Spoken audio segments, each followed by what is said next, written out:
wealth wasn't in banks. It was in cryptocurrency. But, and the key, a 64-digit code, was engraved inside that fake watch. The suspects were a gallery of the scorned.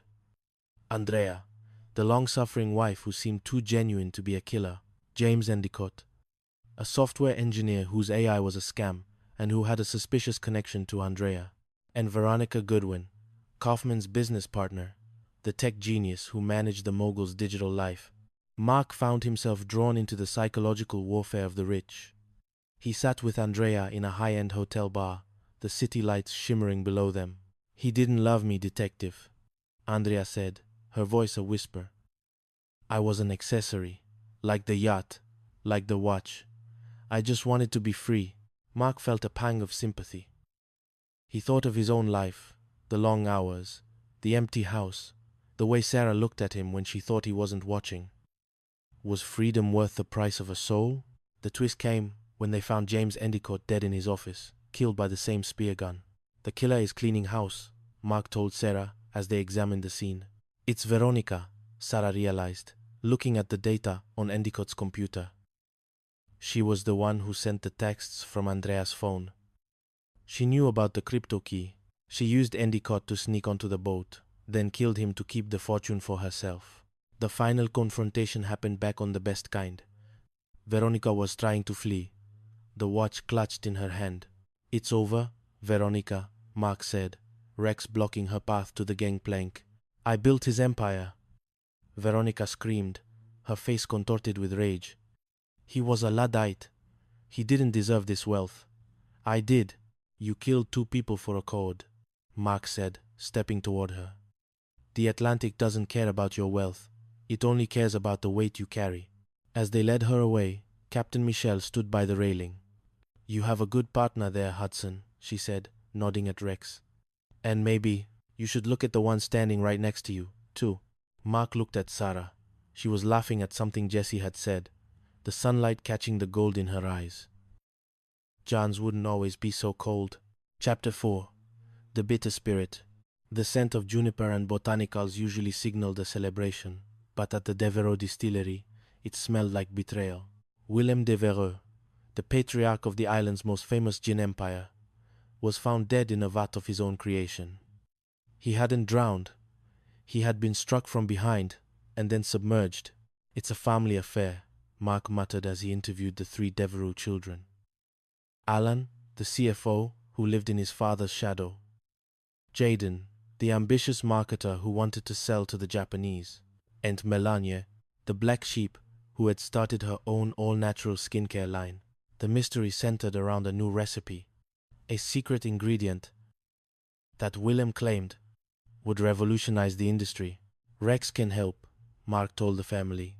In a makeshift laboratory, they put Rex to the test. Mark lined up glasses of different gins, and Bino, NBC. Rex sniffed them all, bypassing the expensive brands, the traditional blends, until he sat firmly in front of one. He sensed no tumo, Labrador tea, Sarah identified, examining the botanical Rex had singled out. "It's a local plant. Indigenous people used it for medicine, but in high concentrations, it's toxic."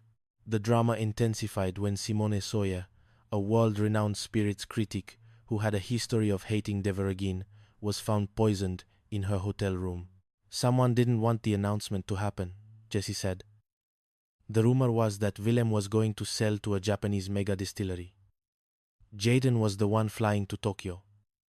But Willem was changing his will. Mark found Alan in the family home, the man's face a mask of grief and guilt. "I hit him, Mark," Alan confessed, his voice trembling. "We argued.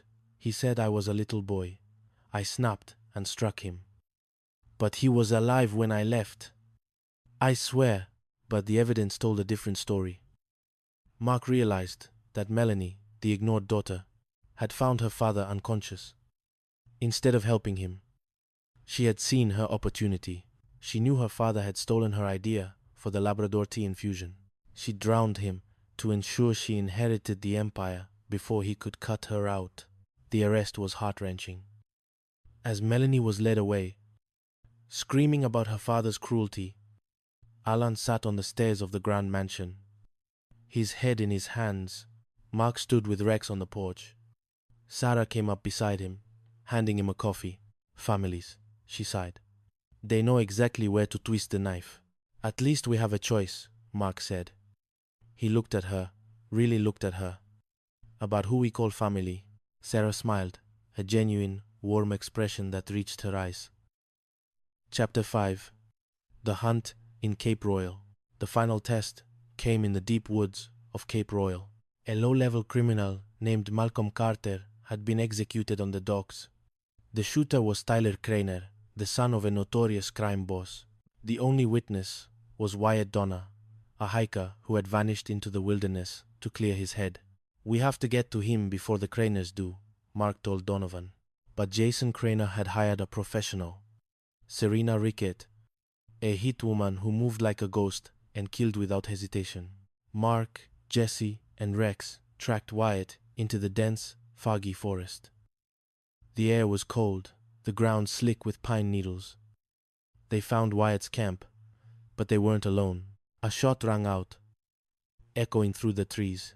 Mark felt a searing pain in his shoulder. He fell back, the world spinning. "Mark!" Jesse shouted, reaching for his gun. "Get Wyatt out of here." Mark gasped, his hand clutching his bleeding shoulder. "Rex and I will hold her off."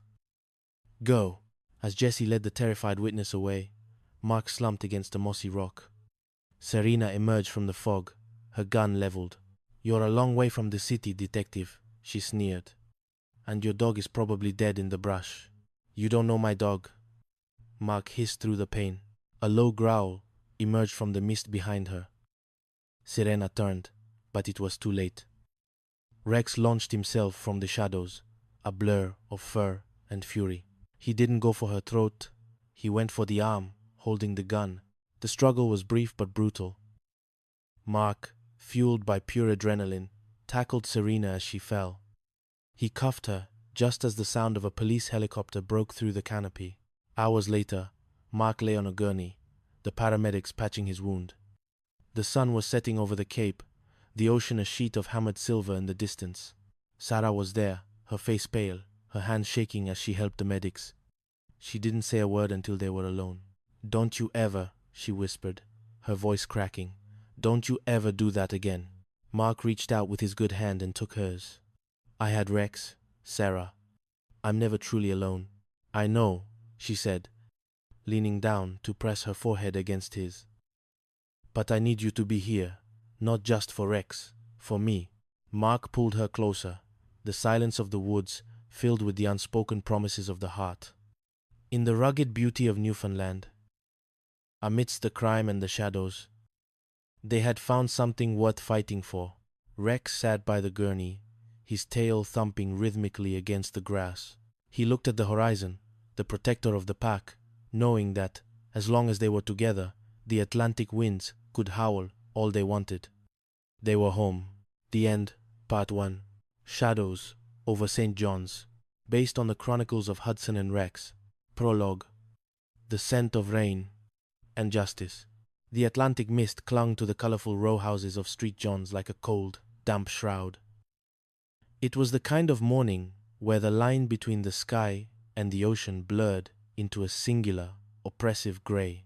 For Detective Charlie Hudson, it was just another Tuesday, but the air felt heavy with the scent of impending change, a mixture of salt spray, wet asphalt, and something sharper, something that only his partner could truly define.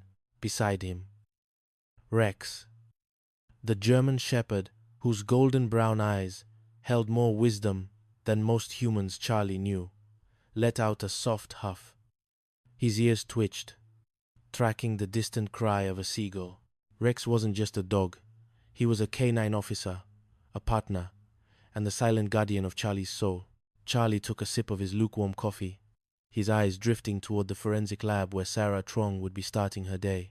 Their relationship was a dance of unspoken words and shared glances over crime scenes.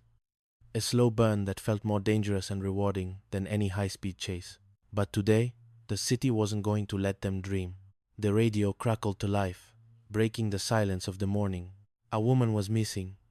A boy was lost.